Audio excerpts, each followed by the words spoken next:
सो अभी हम इस वीडियो में क्या करने वाले हैं, हम करने वाले हैं यहाँ पे हमने पिछले टॉपिक में छोड़ के आए हुए थे list, tuples and dictionaries with the control flow and number गेसिंग गेम। यहाँ पे हम प्रोजेक्ट करने वाले हैं और इस प्रोजेक्ट के थ्रू हम ये समझने वाले हैं कि किस तरह हम डिफरेंट पैकेजेस को और डिफरेंट डेटा स्ट्रक्चर्स को हम किस तरह अपने प्रोजेक्ट्स में हम इस्तेमाल कर सकते हैं। ये पिछले क्लास का ये पिछले वीडियो का मैंने यहाँ पे लिखा हुआ था कोड, हम इसको कमेंट डाउन कर देते हैं। इसके बाद हम यहाँ पे लिखना शुरू करते हैं। हमने क्या क्या समझना है यहाँ पे, introduction to collections, list, tuples and dictionaries. अच्छा, यहाँ पे मैं इसको कमेंट डाउन कर देता हूँ। तो यहाँ पे लिस्ट क्या होता है? लिस्ट एक ऐसा डेटा स्ट्रक्चर होता है, एज डेटा स्ट्रक्चर होता है। डेटा स्ट्रक्चर क्या है? जिसमें हम डेटा पुट कर सकते हैं। वेरिएबल भी kind of a data structure होता है, लेकिन वो सिर्फ एक वैल्यू का हैंडल कर सकता है। लिस्ट, टपल्स एंड डिक्शनरी का मसला क्या फ़ायदा क्या है हमारे पास कि वो डिफरेंट डेटा आइटम्स को और बहुत सारे डेटा आइटम्स को अपने अंदर रख सकता है। फॉर एग्जाम्पल अगर हम यहाँ पे लिखें LST_1, देखिए यार, लिस्ट तो अब हमारे पास एक लिस्ट हमारे पास एक सिंटैक्स है, मतलब पहले से प्री डिफाइंड वेरिएबल नेम है, तो इसको हम यूज़ नहीं कर सकते। हम इसको LST1 के नाम से लिख सकते हैं। और इसका जो सिंटैक्स है वो है कर्ली ब्रैकेट स्क्वायर ब्रैकेट्स। हम यहाँ पे स्क्वायर ब्रैकेट्स लगाते हैं। इससे हमें क्या इंडिकेट होता है कि यहाँ पे हमारे पास एक लिस्ट है। अगर मैं इसका टाइप ऑफ चेक करूँ तो हमारे पास लिस्ट आ रहा होगा। अभी हम देख लेते हैं यहाँ पे list_1। अगर मैं टाइप ऑफ निकालूँ तो मुझे पता चलेगा यार इसकी क्या टाइप है, डेटा टाइप क्या है इसकी, लिस्ट डेटा टाइप है। तो इसका मतलब क्या हुआ कि स्क्वायर ब्रैकेट्स इंडिकेट करता है कि यहाँ पे हमारे पास एक लिस्ट आ गई है।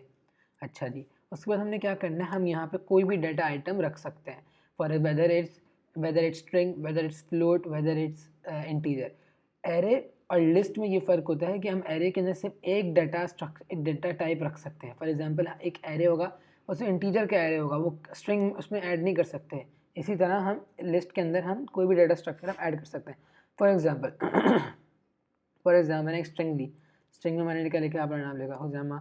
यहाँ पे हमने लिखा एक इंटीजर ले लिया 1 2 3, यहाँ पे एक फ्लोट ले लिया 1.123 और यहाँ पे ले लिया यहाँ पे ले लिया ट्रू। मतलब ये क्या हुआ, यहाँ पे एक हुजैमा इज़ अ स्ट्रिंग है, यहाँ पे तुम्हारे पास एक इंटीजर है, ये तुम्हारे पास एक फ्लोट है और यहाँ पे तुम्हारे पास एक बूलियन है। अगर मैं यहाँ पे प्रिंट करूँ list_1 और तुम्हारे पास सारी वैल्यूज़ तुम्हें मिली हुई यहाँ पे नज़र आएंगी। तो इसका मतलब क्या हुआ कि लिस्ट हमारे पास एक ऐसा डेटा स्ट्रक्चर है जिसके अंदर हम कोई भी डेटा आइटम अपने पास रख सकते हैं। मतलब बहुत सारे डेटा आइटम एक जगह में हम स्टोर कर सकते हैं। यहाँ मैं लिख देता हूँ, list is a data structure in which more than one item of any data type can be stored। या हम यहाँ पे ये लिख लेते हैं। अच्छा जी, लिस्ट हमें समझ आ गया। लिस्ट के ऊपर हम डिफरेंट चीज़ें हम अप्लाई भी कर सकते हैं। फॉर एग्जांपल हम इंडेक्सिंग कर सकते हैं। अब इंडेक्सिंग का मतलब क्या हुआ कि हमें कौन सा डेटा आइटम हमें ढूंढना है। फॉर एग्जांपल हमें यार मुझे ढूंढना है या 1 2 3 ढूंढना है मुझे। अब मुझे 1 2 3 किस तरह ढूंढूंगा, तो हम इस तरह ढूंढ सकते हैं कि हमारे पास इनकी इंडेक्सिंग होती है। देखिए पाइथन में इंडेक्सिंग किस तरह स्टार्ट हुई। इंडेक्सिंग मतलब जिस तरह हम कोई भी सीरियल नंबर लिखते हैं, हम 1 2 3 करके स्टार्ट करते हैं ना। फॉर एग्जांपल हमने किसी चीज़ की किसी बंदे की रजिस्ट्री करी, अपने पास रजिस्टर किया उसको, तो तुम आप उसका नंबर लिखते हो कि यार पहले नंबर पे या दूसरे नंबर पे या तीसरे नंबर पे ये है। तो इसी तरह लिस्ट के अंदर भी हम अपने पास इंडेक्सिंग करते हैं। तो हमारे पास अगर हम देखें तो इंडेक्सिंग किस तरह होती है, हम सबसे पहले नाम लिखते हैं और उसके बाद स्क्वायर ब्रैकेट वापस से लगाते हैं और हम लिखते हैं उस इंडेक्स का नंबर। हमारे पास 0th इंडेक्स पे क्या होगा, सबसे फर्स्ट आइटम होगा। 0th इंडेक्स पे खुजैमा होगा। फर्स्ट इंडेक्स के ऊपर हमारे पास 1 2 3 होगा। सेकंड इंडेक्स के ऊपर 0.123 होगा। थर्ड इंडेक्स के ऊपर हमारे पास ट्रू होगा। अगर मैं यहाँ पे देखूँ, मैंने यहाँ पे कर लिया 1 पे चेक कर लो, यहाँ पे 2 पे चेक कर लो, यहाँ पे 3 पे चेक कर लो। अभी हम देखते हैं बस क्या प्रिंट होता है। ये देखो 0th इंडेक्स में हमारे पास क्या है, फर्स्ट आइटम आ रहा है। फर्स्ट इंडेक्स के ऊपर हमारे पास सेकंड आइटम आ रहा है, थर्ड के ऊपर सेकंड के ऊपर थर्ड आ रहा है और थर्ड के ऊपर फोर्थ आइटम आ रहा है। तो इस तरह ये माइनस पे चलती है इसकी इंडेक्सिंग। अच्छा जी, ये हमें समझ आ गया कि हम इसमें इंडेक्सिंग कर सकते हैं। दूसरी चीज़ हम क्या कर सकते हैं, इस लिस्ट के अंदर अगर हमें कुछ एडअप करना हो तो हम किस तरह कर सकते हैं। अगर हमें एडअप करना होता है तो इसके लिए हमारे पास यहाँ पर मैं लिख देता हूँ it is used for indexing the list. यहाँ पे लिस्ट की इंडेक्सिंग के लिए इस्तेमाल होता है। उसके बाद हमने यहाँ पे क्या लिखना होता है कि हमें फॉर एग्जांपल हमें कोई भी चीज़ एडअप करनी है इस लिस्ट के अंदर, तो हम क्या करते हैं, अपेंड करते हैं। और अपेंड किया हमारे पास, to add any item in the list, append is the keyword. Keyword इस्तेमाल होता है कि भाई आपको लैंग्वेज को पता चल जाता है कि हाँ मुझे ये काम करना है, या ये हमारे पास एक फंक्शन है। अगर हम बोले लिस्ट अंडरस्कोर वन, LST नाम से, LST1 डॉट अपेंड, हमने क्या अपेंड करना है, अपेंड कर दो यार लर्निंग पाइथन एडअप कर दो। तो अगर हम देखें तो हमारे पास ये आखिरी ट्रू के बाद हमारे पास ये वाला लर्निंग पाइथन वाली चीज़ हमारे पास एडअप हो जाएगी। अगर हम प्रिंट करें LST_1, तो तुम यहाँ पे देखोगे कि यहाँ पर हमारे पास क्या है, लर्निंग अंडरस्कोर पाइथन हमारे पास एडअप हो रहा है। अब हमें अगर सॉर्ट आउट करना हो, अब हम सॉर्ट आउट किस तरह करेंगे, अब सॉर्टिंग आउट देख लेते हैं हमारे पास सॉर्टिंग आउट किस तरह होती है। सॉर्टिंग आउट भी हमारे पास होता है, यहाँ मैं इसको ऊपर कर लेता हूँ। To sort out the list you can use the function the keyword sort. अगर हमें सॉर्ट आउट करना तो हम करेंगे LST1 डॉट सॉर्ट। खाली हम इस तरह लिखेंगे स्क्वायर ब्रैकेट्स लगा के, तो हमारे पास ये पूरा जो लिस्ट होगी वो हमारे पास सॉर्ट आउट हो जाएगी। अगर हम यहाँ पे LST1 करें, अब देखिए यहाँ पे मसला क्या हुआ है, हम अब सॉर्ट वाला जो फंक्शन है वो मेथड हम यहाँ पे इस्तेमाल नहीं कर सकते। क्यों नहीं कर सकते, क्योंकि हमारे पास जो इस वाले लिस्ट के अंदर है वो सारे के सारे डिफरेंट डाटा टाइप्स हैं। हमारे पास स्ट्रिंग भी है, हमारे पास फ्लोट भी है, हमारे पास इंटीजर भी है, हमारे बुलियन भी है। तो हमारे प्रोग्राम को समझ नहीं आ रहा कि भाई सॉर्ट आउट किस तरह करूँ, whether it would be string and string, it would be integer and integer, float and float, और बुलियन एंड बुलियन। तो हम इस तरह करते हैं, हमारे पास एक नया बना लेते हैं, एक नई लिस्ट बना लेते हैं LST_2, जिसके अंदर सारा जो होगा आइटम होगा वो होगा हमारे पास इंटीजर आइटम होगा 12 908 98 से 987। अब अगर हम करें LST_2 डॉट सॉर्ट, तो हमारे पास क्या रिटर्न होगा, हमारे पास एक सॉर्टेड इन असेंडिंग ऑर्डर हमारे पास रिटर्न होगी। ये देखो 0 आ रहा है सबसे पहले, पे 12 आ रहा है, पे 45 आ रहा है, पे 987 आ रहा है, पे 9008 हमारे पास रिटर्न हो रहा है। तो इससे हमारे पास क्या डिटरमाइन, इससे हमें क्या पता चल रहा है कि हम हमारे पास सॉर्ट फंक्शन के थ्रू हम यहाँ पे एक लिस्ट को हम आप यहाँ पे क्या कर सकते हैं, सॉर्ट आउट कर सकते हैं। अच्छा, और भी हमारे पास लिस्ट के मेथड्स होते हैं, अगर आप चाहें तो आप सर्च भी कर सकते हैं, वरना मैं एक डेडिकेटेड वीडियो बना दूंगा जिसके अंदर सारा जो लिस्ट के जो फंक्शन होंगे, लिस्ट के जो मेथड्स होंगे वो इस्तेमाल कर सकते हैं। वरना बेसिक जो है लिस्ट के वो हम अपेंड ही इस्तेमाल करते हैं, हम सॉर्ट ही इस्तेमाल कर सकते हैं, रिमूव इस्तेमाल करते हैं, और डिफरेंट रिमूव चले मैं आपको करके दिखा देता हूँ। फॉर एग्जाम्पल हमारे पास LST_2 है। अब इसके अंदर हमें कोई स्पेसिफिक डेटा वो आइटम रिमूव करना है। अब हम किस तरह कर सकते हैं, एक मेथड ये है कि हम इसमें से क्या कर सकते हैं, उसका नाम लिख देते हैं, लिख दिया प्रिंट LST_2, हमारे पास क्या रिटर्न होगा, हमारे पास बगैर उसके नंबर के हमारे पास वो रिमूव हो जाएगा। अदरवाइज हम क्या कर सकते हैं, हम इंडेक्सिंग भी इस्तेमाल कर सकते हैं इसमें।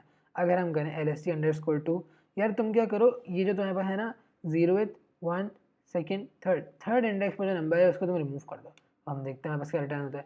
तो हमने देखा होगा कि तुम्हारे पास 0 0 1 2, अच्छा, तो हमारे पास हमने रिमूव भी समझ लिया कि हमने रिमूव किस तरह करना है। मैं इन सबको कमेंट डाउन कर देता हूँ, ठीक है जी, हम यहाँ पर कमेंट डाउन कर देता हूँ इसको, कि हमने सॉर्टिंग भी समझ ली, रिमूव भी समझ लिया, अपेंड भी समझ लिया, और डिफरेंट चीज़ें हमने समझ ली हैं लिस्ट के। अब अगर डेडिकेटेड वीडियो बनाऊँगा तो उसमें मैं सारे जो मेन इस्तेमाल होते हैं इंडेक्स लिस्ट को मैनिपुलेट करने के लिए, तो हम इस्तेमाल कर सकते हैं। दूसरी चीज़ हमारे पास क्या है कि हम इसके अंदर एक टपल इस्तेमाल कर सकते हैं।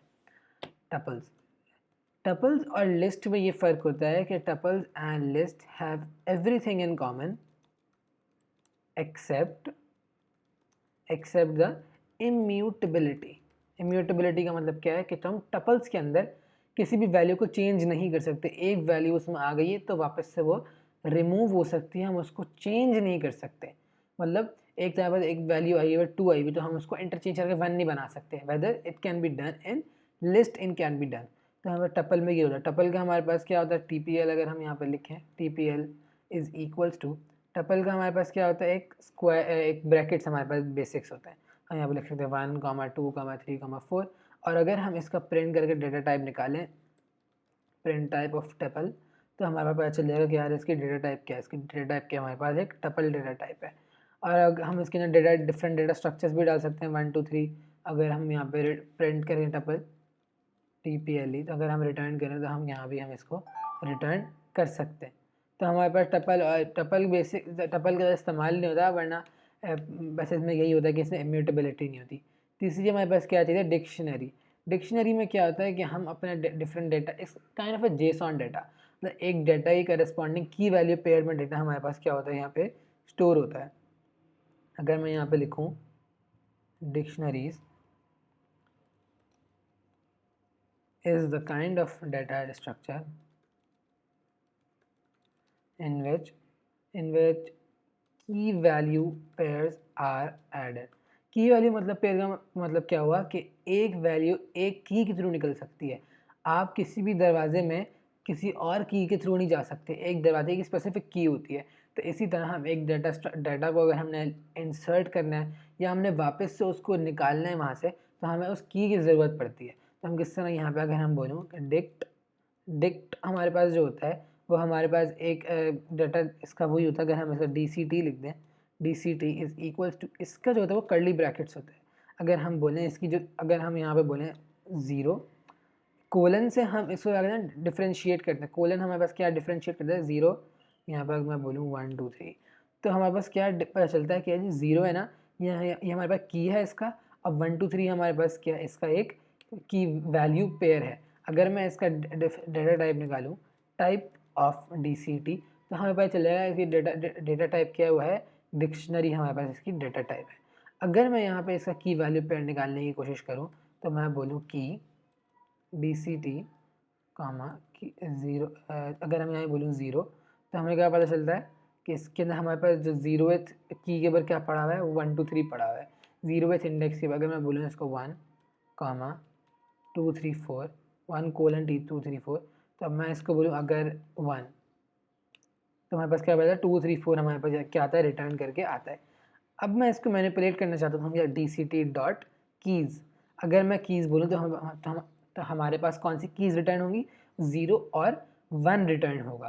तो यहाँ पे देख लेते हैं प्रिंट क्या आ रहा है, डिक्शनरी कीज़ के हमारे पास 0 एंड 1 इज़ द डिक्शनरी की। अगर मैं इसको -1 कर दूँ, तो हमारे पास भी इसकी जो डिक्शनरी की की आएगी वो -0 1 0 1 ही आएगी।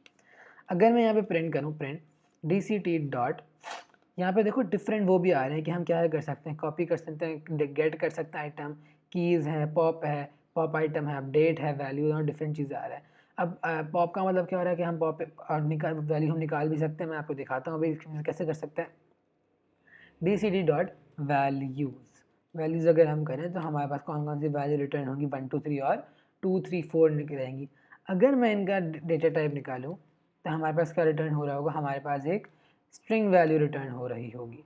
अगर हम बोलूँ क्लास डिक्शनरी वैल्यूज़, हाँ मतलब डिक्शनरी वैल्यूज हमारे पास क्या होंगी, रिटर्न हो रही होंगी। सही है जी, हमारे पास ये भी काम हो गया। अब हमने क्या करना है कि हमने चेक करना है कि यार अगर हम पॉप आउट करना चाहते हैं तो हम किस तरह पॉप आउट कर सकते हैं। प्रिंट कर दो, अच्छा DCT डॉट पॉप, क्या पॉप कर दो, 0th आइटम पॉप कर दो, मतलब निकाल दो उसके। तो हमारे पास क्या रिटर्न होगा, हमारे पास DCT। हम रिटर्न अगर हम प्रिंट करें DCT, तो हमारे पास क्या रिटर्न हो रहा है कि हमारे पास से जो की वैल्यूज़ है ना, इसकी की जो हमारे पास है वो रिटर्न वो डिलीट हो जाएगी। यहाँ पर हमारे पास क्या हो जाएगा, वो निकल जाएगा।